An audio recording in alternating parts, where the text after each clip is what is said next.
Before I will blow the candle, I have a short, short lang, kay mga una mata. Last year, my birthday wish, wala man to na ko i-vocalize na. My birthday wish was Joel 2, verses 25 to 26. Because, wala dyan mo tayo ba, I'm leading a small group, but grabe ako ang struggle within the family, akong finances. As you see me, sige ako katawa-tawa sa church. That's why, ingon ko, broken akong relationship sa akong mga anak, especially sa US.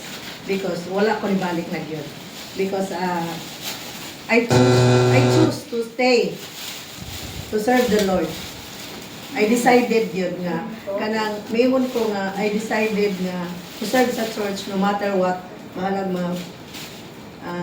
dili na wala na ko na kong visa. And then, ang Ginoo is, He is true to His promises. He restored first my spirituality. Grabe siya. Gipadaplin ang uban. He restored my spirituality. He gave me strength, not only in physical, but in my spiritual na. How I can handle challenges. How I can handle family feud.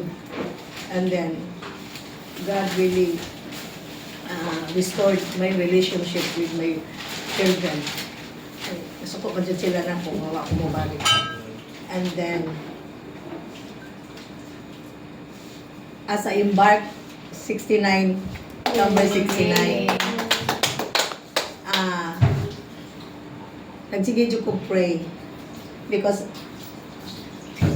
wala ko ni-share sa small group. I received an email from the UECIS that they really want me to go back or else wala ako visa. Sa una makulbaan ko, but karon dili.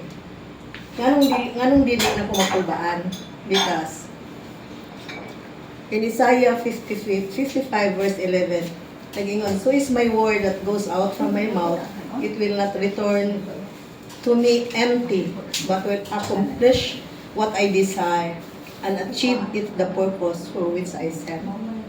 I believe God sent me. So my birthday wish, here I am, Lord, send me more.